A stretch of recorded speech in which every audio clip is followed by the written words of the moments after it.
Welcome back to Iron Rage, the show where John Romano, Lee Priest, and I vent our frustrations with the world. And we get the whole cast back here today. Although I don't see Lee, I do see Darth Vader. Hello. He has some very heavy breathing. Is Steve Blackman? Is that Steve Blackman in that mask? Yeah. Just sorry about that breathing. Just finished a set of squats. Sorry about that. Can you squatting up here in the Death Star? Can you believe this is the last show of 2018? I can't believe the year's already ending. Can't believe it. We're almost done with 10 years. Yeah. February's going to be 10 years. Yeah, it'll be complete. I want a complete 10 years. I want to talk to John. Be quiet, Dave. You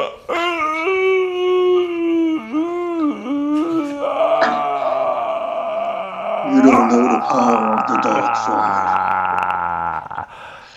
You underestimate the power of the Emperor, Lord Vader. All right. A bit better. You look like a cyborg now. That's amazing. Isn't That it? is really good. That's awesome. Thank you. I'll tell you why, Lee's a great kid because like he has gotten older, but now he can afford to get the cool toys, that he couldn't afford when he was a young kid. Hold on, let me see. I got to unclip the collar to get this thing off. It's very, very fucking high tech, You're not gonna look like really hideous when you take this off, are you? Is that why? Yes. I got burnt in a fire. Are we gonna see smoke come out of that when you pull the strap? Look, it's got like multiple pieces to this thing. Oh God! Oh, it's Jesus! God damn it! Put it back on. Now I can look upon you with my own two eyes. Isn't that amazing that Darth Vader got a Lee Priest mask? That's Don't be rude. I like that one, the Thanos gauntlet, even better. Fuck yeah. Where are you sticking that finger? What's that? Where's that finger been before? That's the question.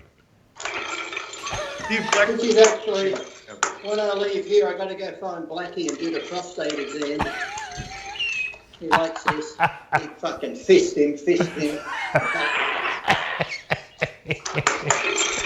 I just did a rant the other day about how... Put the toys away.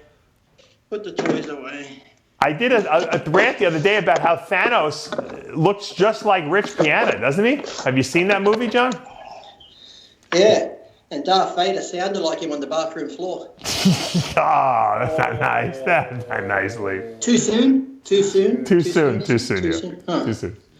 I like your hair. That's not too soon. It's been a while now. Come on. Are you back to the old Lee Priest? That's a very, very white-looking hairdo you got there. I like it.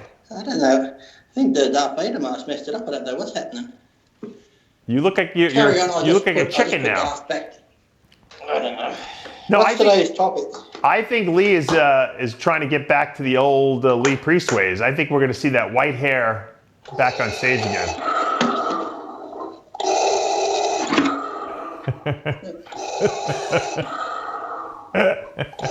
Now we look like Spaceballs. Spaceballs. Yeah, I was going to say it looks like Spaceballs. This looks like every black porno you've seen.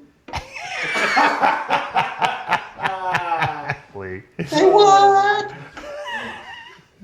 There is a topic, I promise you guys.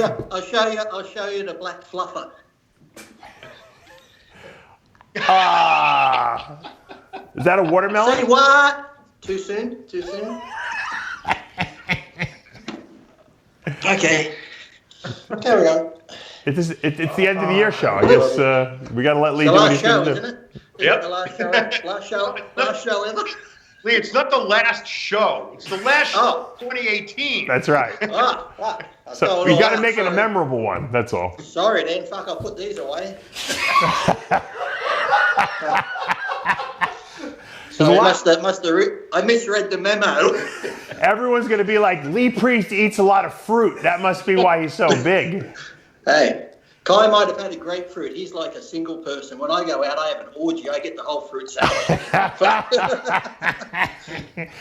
John, do you see my shirt? Roger Stone sent me this shirt.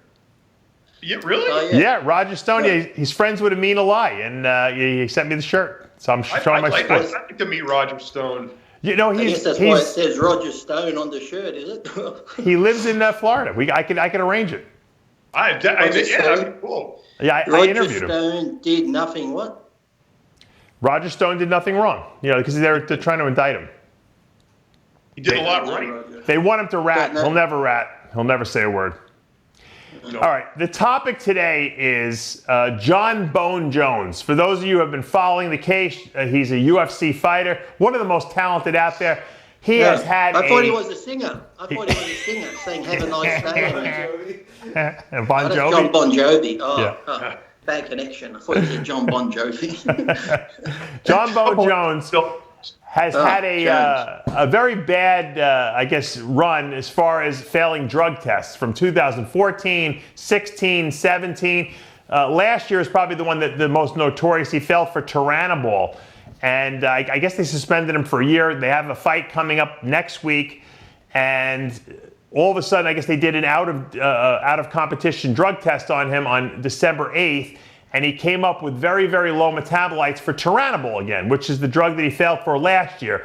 His camp is insisting that it's from leftover metabolites from last year. And Las Vegas refuses to sanction the fight. They're moving the fight now to Los Angeles to sanction it. John, is Jon Jones full of crap, or is this a legitimate gripe on his part? Who's full of crap is Jeff Nowitzki. That's who's full of crap. And you know, he was full of crap when he was the lead investigator hunting down Victor Conte and Barry Bonds. Now he's turned his hat around. He's switched sides. Now he's full of shit with the UFC. He works for the UFC now? Is that his job? President of, I don't know, doping bag, so whatever. He's got a high-level job at UFC now. He's basically turned his hat around. He's working for the other side. Right. So, you know, sure, he's going to stand up there on his soapbox and say whatever. But first of all, Turinabol, who would even take that? I mean, that's like the dumbest drug to take for an MMA guy, number one. Number two, it's an oral. So what, these tough MMA guys are afraid of needles? I mean, is that what we're... Well, I think they take the orals, John, because they don't last as long in the system. But they're insisting that the Turinabol that he took last year is still in his system. That's impossible almost. Impossible. Why isn't he taking test suspension? Nothing is shorter acting than that. I know. But think about how dumb this guy is. He failed in 14, 16, 17, and now he fails now. I mean, he's one of the most talented fighters of all time, but he's the dumbest guy of all time because, as Victor Conte would say, failing a drug test is like failing an IQ test. Well, you know, if you don't study for your drug test, you're not going to pass it. So that's the problem. But it's ridiculous. The idea that a metabolite of a light oral like that would stick around for over a year is one of the most ridiculous statements I have ever heard anybody say. And why do you think that they're all of a sudden going along with it? You think there's too much money invested in this fight to cancel it? There's tons of money invested in this fight, and there's tons of money riding on this fight. Right. So, you know, look, people have to come to the realization that when you have tremendous notoriety, incredible amounts of money, worldwide fame, and future tons of money, you do whatever it takes. The idea that you're going to say, I'm a clean athlete? Bullshit. You might be clean for this 5-minute time frame, but you are not a clean athlete, as evinced by your 8 failed drug tests. Okay, so you're not a clean athlete, Jon Bones Jones. You're a dirty athlete, like the rest of them. Yeah. So I don't know, what do you from? Everybody's doing it. You're just dumb enough to get caught. 6 times. Now, Lee, let me ask you this. Last year, when he got caught for Turinabol, he was being endorsed by GAT Nutrition, and he blamed them for tainted supplements, which I think they actually sued him for, and actually might have proven that they were, you know, that their supplements were clean. Obviously, it seems as though that was a scapegoat for him. What do you think? How do you interpret that? Well, my daughter's actually sponsored by GAT, so I better go get her drug tested. I thought she was developing rather quickly there. How did your daughter get sponsored? I don't know. Somehow in Australia, she's sponsored by GAT. She does the expos for him down here in Australia and stuff. So they want nothing to do with Lee, but they want his daughter. Yeah. Exactly. Go figure. No, but Lee, But he must have the worst. If he's got a doctor helping him, he must have the worst doctor out there. Like I said, if other people are passing, why isn't he doing what they're doing? So maybe he's just one of these guys that doesn't even listen to the doctor. Thinks, okay, I'll take more, I'll take it longer. The doctor might say, stop it this far out from the test. He's like, fuck that. I need to take it right up to the fight. So who knows what's going on? But to fail that many drug tests, he needs to get a new supplement. Or this is how we can fix it. Come the Olympia time, the IFBB has the Olympia and also puts on fighting. That way you won't get drug tested. Lee, but let me ask you that. You've endorsed many supplement companies. Skip past that pretty quick, didn't you, John? You've endorsed many. Last show, John. Yeah, don't get in trouble, Lee. You've endorsed many supplement companies over the years. Doesn't it bother you when you hear like someone blame a nutrition company for a failed drug test? Because you know that 99% of the supplement companies out of there don't have tainted supplements in them. And these guys are using it as an excuse to try to get past a drug test that they got caught. I've been with Weeder, I've been with ProLab, TwinLab, New Breed, and I've never failed a drug test taking all these. Mind you, I've never been drug tested, but I've never failed a drug test taking all these things. But I've heard a lot of time, even here in Australia, we've had a few high-profile rugby players and that have come up dirty on tests, and they've done the same thing. The first thing they do is, it was in my supplements, and then there's a big inquiry looking into the supplements, and trying to get some supplements here into Australia now is almost fucking. You're lucky to get a protein powder through customs here now. DHEA's been banned. Wow. All the things have been banned. Peptides have been banned. You can't really get anything here because of these so-called rugby players that, drink to their fucking piss, do cocaine, do everything else. But when they get caught with a bit of test in their system, I was taking this protein powder and it must have upped my test levels. What's funny about that is supplement manufacturers generally are not manufacturing prescription drugs on the same machines. Right. Okay? So Turinabol is a prescription drug. FDA, made by a drug company. Protein. How do we know? We're talking to a manufacturer right now.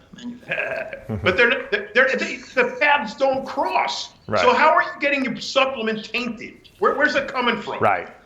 It's the Chinese supplements. They're putting Turinabol in the protein powders now. Yeah, that makes a lot of sense. Yeah. Hey, I got all this Turinabol here. It's worth 100 times more for the protein powder. Let me shovel some scoops of that in there, for the hell of it, The only thing I remember years ago, there was one company, this would have been going back years ago, where they had a fat burner, and I think they did test it here, and it did have slight traces of clenbuterol in it, but that's about the only thing I've ever heard of something being cross-contaminated or hot something stuff being put in. You remember hot stuff from years ago? I think they were putting methyl testosterone in there so it would work better. Had methyl testosterone. Yeah. That was purposely taken. Purposely put in there, right, exactly. Why? Methyl testosterone costs about 4 cents a scoop. Yeah, that makes sense. Show that in there, But Turinabol, I'll look up the raws, how much that costs. It's probably a couple $1,000 a kilo. John, I've always wondered in America, when America comes down on baseball, it's UFC fighters. I remember the wrestling for a while, cyclists. Why is it they never go guns ho balls to the wall after the NFL players? Just saying. The NFL players get drug tested, Lee. They do. I mean, so randomly, they get randomly tested, and then they pick up the carpet and. Yeah. Well, there's a reason for that. Too much money. Well, people think that it's the lab that is responsible for informing the public of the drug test failures. That's false. The responsible party is the federation. It's up to them whether or not they want to make it public. Sure. So the lab informs the federation sample 142682 is positive. So they look on the list and they match up what number that name is. Now it's up to the NFL or the NBA or the whatever federation to decide if they're going to make public that failure. Right. Or they have the ability to lift up the rug and sweep it under there. But I've always said anything of baseball, football, no matter what pro sport it is, if you're a grown adult, you should be able to take it. Under doctor supervision, just let them take it. This whole hanging people out to dry, and then when one gets caught, everyone else starts pointing fingers when they're all taking it. It's just a fucking joke. If they're pro athletes and they're putting their bodies on the line where your body is a physical sport, let them take this shit. Everyone else is on it, so it's not cheating. God. Well, you know what's even stupider about that is that if a top tier, let's take another sport where you've got, let's take CrossFit for example. The guy who places, one of the top guys fails his drug test. Okay, now the guy 3 tiers down passes his drug test. So are we supposed to believe that the top guys are so good because of their drug use that the guy to the left, the guy to the right, he's clean, the guy in the middle's dirty, and everybody else is clean too? He's the only. Lance Armstrong was the only one taking gear in the Tour de France. Right. And he was the most tested athlete. He passed all his drugs. Yeah. And it took Floyd Landis to rat him out. That's how he. Yep. Right. Well, let me ask you this. Floyd. Let me ask you this, John. Let's say this fight goes off next week in Los Angeles. John Jones wins. Is it tainted now? I mean, do they test him after the event? I mean, what if he comes back positive again? Or if he, the whole thing sounds very suspicious. It seems like there's no way he could win, really, in the public opinion at this point. He doesn't stand a chance in the world. Right? Not one sliver of a chance. If he wins, and everyone would say it's the drugs that made him win. It's right. The drugs of course. This. Exactly. Well, if that's the case, let's prove a point. Get any Mr. Olympia guy and put him in the octagon and see how long they last. Right. If drugs make you a good fighter, fuck, we should have some contenders in the lineup. Yeah. Come on. We'd all be invincible. Exactly. Yeah. Well, guys, I want to just wish both of you a very happy New Year's. We'll be talking obviously next week, but Lee, do you have any plans for the big day? For New Year's, well, Darth and I, we have to go save the galaxy, and then Thanos and I are gonna give a big click, get rid of a few shitheads off the internet once we do the click. But no, apart from that, actually, New Year's Day is my wife's birthday, so the first I'll be. He's going to make her birthday. I hate that Australia gets to celebrate New Year's before we do. It's like so anticlimactic after you find them celebrate. You see them celebrating. It's like, well, who cares about New Year's now? I mean, they already did. We have the best celebration in Sydney with the Harbour Bridge and stuff. And that's right. New Zealand actually celebrates before us, so New Zealand's first, but they don't count them fuckers. So then Australia's next. So How come we don't see the Olympia back at the? Half of New Zealand lives here anyway. They fucking all come across. Use they're putting up a wall. We need to put up a big fucking net in the ocean to catch them fuckers as they fucking come across. How come they don't hold the Olympia back at that Sydney Opera House anymore? That was a great place they held it at in 1980. You're in fucking cahoots with the fucking people in the know over there. Ask them. How the fuck would I know? Like they're going to answer me. I only know Roger Stone, man. Maybe Roger Stone can make it happen. Mr. Mannion, why don't you have the Opera House as the Mr. Olympia anymore? Is this Lee Preacher? Fuck off. So you better ask him. Well, I don't think you know what? Now that our good friend Dan Solomon is running the Olympia, promoting the Olympia, maybe there's a chance. Oh yeah, I'm sure Tony Doherty could put on a really good show in Sydney. And like I said, I love Vegas, but it's been done a lot now. People go to Vegas, I think, more to party, gamble, get fucked out of their minds, and everything else. So it's like I think in the old days when it was good, Olympia used to be Australia, Helsinki, it'd be in different countries, which is great. I think they should. Dubai should be the next place. Dubai is the new Vegas. Imagine that. Dubai. The prize money, $1 million for first place. There you go. That's what we want to see. Have it at the top of the Burj Khalifa hotel there. And there'll be drug testing, and if you're caught, they cut your head off. They throw you right off the building, right to the harbor there. That's only if you're gay. That's only if you're gay. They toss you off the buildings. You could do digital inspections with your little Thanos gauntlet there. Well, I gotta put it on. There it is. And on that finger, guys, have a great New Year. From John Romano, Lee Priest, and I, Happy New Year. We'll see you next year. Was this the last show? Up yours. ET, phone home.